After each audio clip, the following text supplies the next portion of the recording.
Hello, everyone. Welcome to another Flower Power Live. And this week we are celebrating the fact that we are moving towards spring. We're at the cross quarter of the year, which is this point in between, halfway between the solstice, the winter solstice, and the spring equinox. And it is celebrated, this time is celebrated in several different traditions around the world. In the Celtic tradition, it's called Imbolc, and I'm sure I'm pronouncing that wrong. Candlemas, or don't forget good old Groundhog Day, where we look and we sort of mark this point that's halfway between winter solstice and spring equinox. So thank you for joining me here tonight. My name's Allison from The Well Cultivated Life. And tonight, what we're going to be doing is revisiting the card from the Wheel of the Year. And this card, this plant is licorice root. And so, but before I jump into licorice, I just want to let you know, if you're watching this live or you're watching it, the replay right afterwards, that tomorrow night, which is the official start of the this sort of cross quarter celebration, I am going to be doing a special program. I'll be streaming live on YouTube, and my channel is The Well Cultivated Life at just The Well Cultivated Life. So I'll be streaming live there, and I just want to help mark this seasonal midpoint of the year. So I hope you join me for that. Now, what we're going to be talking about today is the fact that we are not talking about anise hyssop. We are not talking about American licorice. We are not talking about this licorice plant that's a landscaping plant. And we're not talking about fennel or star anise. We are talking about this plant here on, I think it's on the left of your screen, this tall plant with the pink violet flowers is the plant licorice, and the botanical name for it is Glycyrrhiza. I am so bad at this. Glycyrrhiza glabra. Goodness. And so a lot of things have that sort of licorice type of taste, but this is the plant that we're talking about today that has been used in traditional herbalism in the southeastern Asia, India, Southern Europe. It grows native in those areas. And so that is where it has been primarily used for thousands and thousands of years. Now, this plant is used for making all different kinds of flavorings and liqueurs and candies, as I'm sure you know. It's a member of the pea family, and you can see it has those, just like a sweet pea, it's got these compound leaves, and it's got a kind of a mouth-looking type of a flower on it.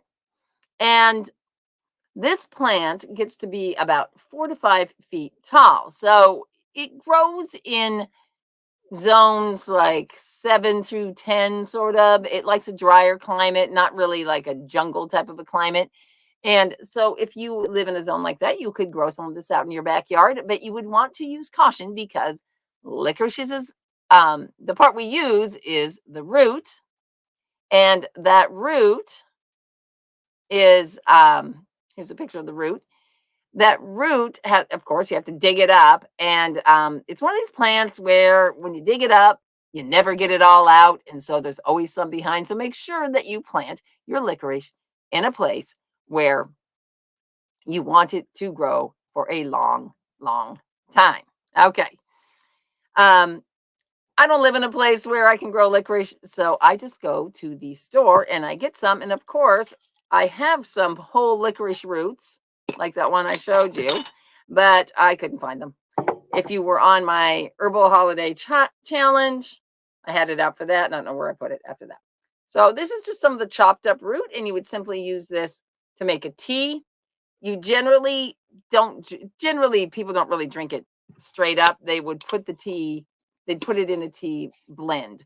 And as we know, it is a very sweet flavor to it. In fact, the reason why it's so popular in part is because it's about 50 times sweeter than sugar. And so you can add just a very small amount of it, especially when you're using the extracts, and that makes it very desirable in all kinds of like liqueurs and things like that.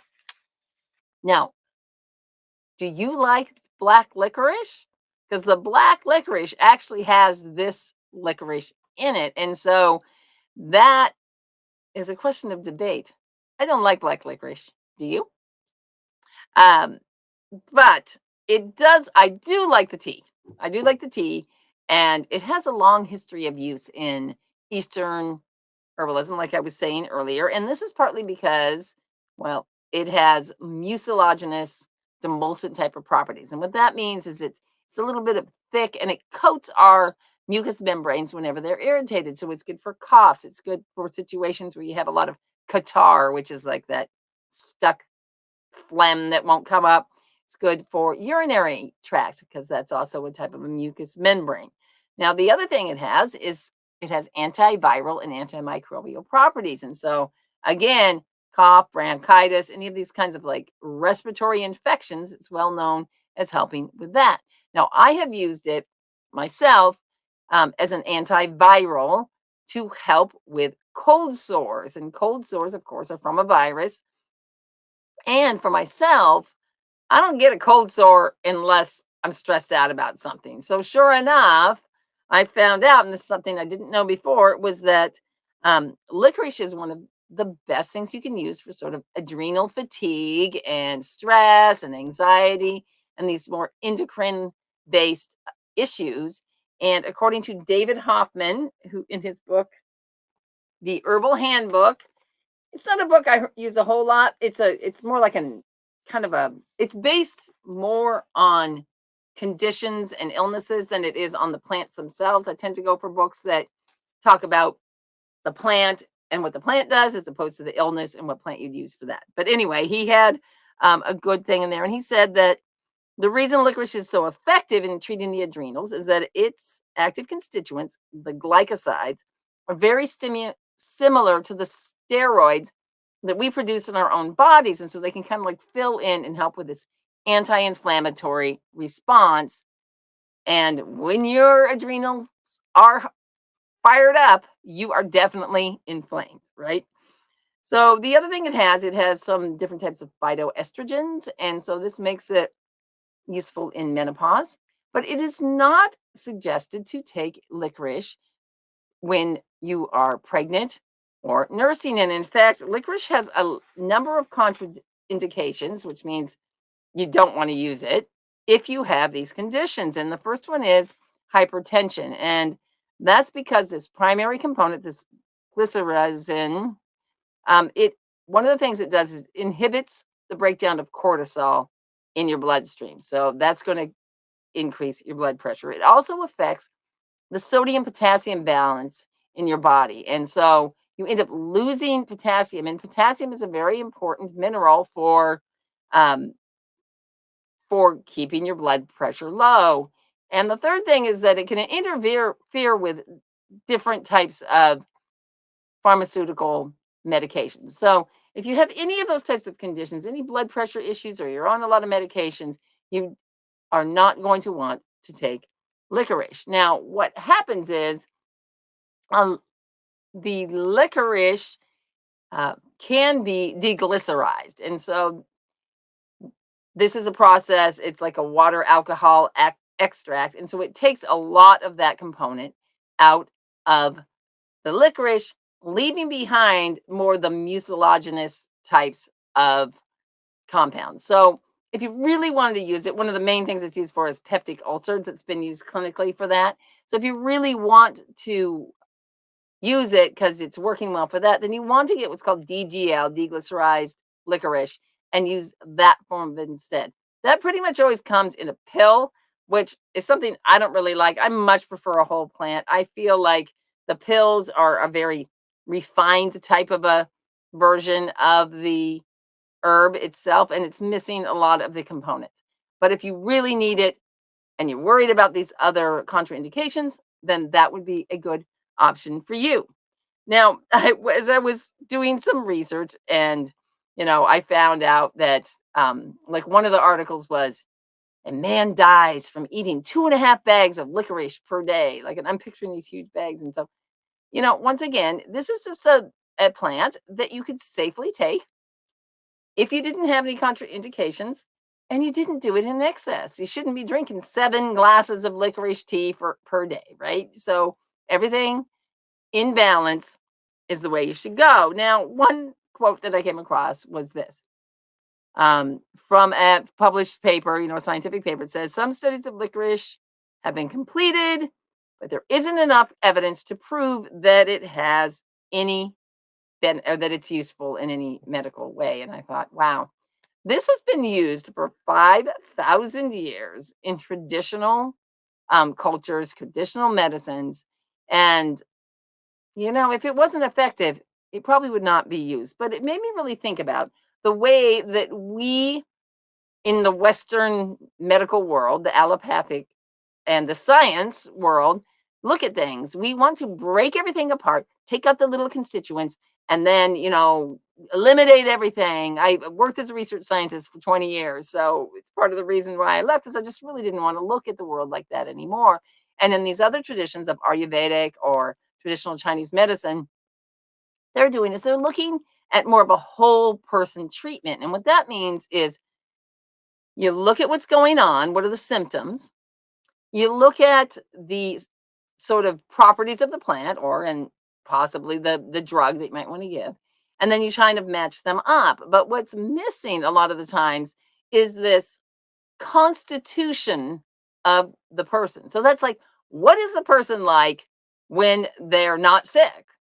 Are they tend to be sluggish? Are they, or are they kind of hyper? Are they, what is their overall constitution? I don't really have time to get into all of that today. I'd like to do some more with the constitution because I find it very fascinating and useful.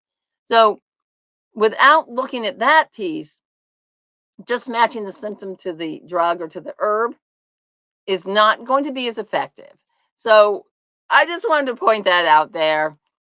However, I will say again, if you have any of these conditions, please do not start using licorice. There are many other wonderful herbs that can help with the conditions that I noted earlier. So let's get into the flower essence now. The flower essence, now it's interesting because the flower essences are generally used for more like a mental or emotional or even a soul level condition for a person. But sometimes, which is the case of licorice, they are used more for they do their work through a more physical system of the body. And so, as we were talking about the ability for licorice to work on the endocrine system and the adrenals, in this case, the flower essence is indicated for people who are fatigued, worn down, adrenal stress, and so on. And what it does is it helps them to just bring them back to a calmer state and reduce the sort of inflamed part of their whole energy as much as their body. And one of the things that it does is that kind of, according to Tree Frog Farm, she says it works through the energy circuits that affect the body's metabolic process to reduce inflammation since it's working on the energetic level, which is true for flower essences overall. Um, Not on the physical level, it's safe for everyone to use. So we don't have to worry about a lot of times that is a great option. Wow, so many things about licorice are I'm attracted to them for my situation or my condition, but I don't want to use the physical herb.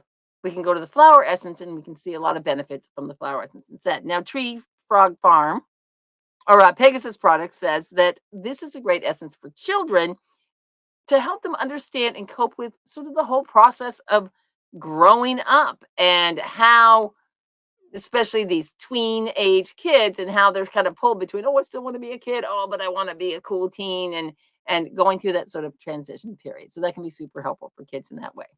Now, the oracle card, we'll go back to our slides here, is the 8 of Air from the Herbcrafter's Tarot. And now this card, or the 8s, are all plants whose roots we harvest. So when you're harvesting a root, you got to dig deep, you got to have tenacity, you got to be like committed if you want to harvest root medicine. So the image on the card shows this large licorice plant, like big. It's totally overgrown. It hasn't been pruned. It's in a garden where there's like an old gate that's swinging open. It's starting to stay closed. The arch above it is kind of dilapidated. And behind the garden is a beautiful meadow outside. And so, sort of, the image here is talking about like what's going on in your garden, and should you walk through the gate. So, if you have limits, know your limits and respect them, proclaim your truth, and then walk out the gate. So, it's basically talking about like what is keeping us, what is holding us back. It's not always clear. I mean, I personally like hanging out in a garden. Why would I want to walk out of this gate? But are you kind of in a prison of your own making? Are you suffering from kind of like an internal dialogue that's just like keeping you hesitant and keeping you from, stepping out that gate and doing the things that you want to do? So, my question is, does this image describe your life? Do things need pruning in your personal garden? Has it become like a total jungle here? So, since we're revisiting the Wheel of the Year, I just want to remind you that our card for the year was hemlock, and that represented bringing in different structures and containers for our lives. Examining these structures, deciding whether they still work for us, deciding whether we need more, whether we need less, and so on. So, looking at this garden here, like, is that serving you? You know, you might like to have stuff growing up around you. Look at my little space here. I got lots of stuff. I got all my seeds and everything piled up here this time of year. But if you are kind of allowing a lot of things to sort of grow up around you, either to hide or perhaps as a way of just holding yourself back from the world, holding your truth back, or maybe things are really growing. Maybe it's time for some early spring cleaning, okay? Like there's mold in your refrigerator or whatever it might be. So, how can you kind of clean up either your energy or your space a little bit? We're so used to just like staying inside and hunkering down this time of year. We just had 18 inches of snow the other day here. But how can you clean things up, and kind of like put a metaphoric fresh coat of paint on your world, your life, and celebrate these turning of the seasons towards spring, a little early spring cleaning. So that's our message from Licorice tonight. And like I said, I'm going to be doing a special embol, not really a celebration. I am not a Wiccan person, but I really love marking these more from a nature-based perspective, marking these transitions in the time of year, because I think it's really important for our just to keep us grounded and moving through the year with things to look forward to. So we'll be talking about some things that you can do to celebrate tomorrow night at 8 p.m. Eastern Time on YouTube, The Well Cultivated Life. Make sure you head on over there and subscribe. So, thanks so much for joining me tonight. Have a wonderful rest of your week, and I will see you next Monday for another Flower Power Live. Bye bye.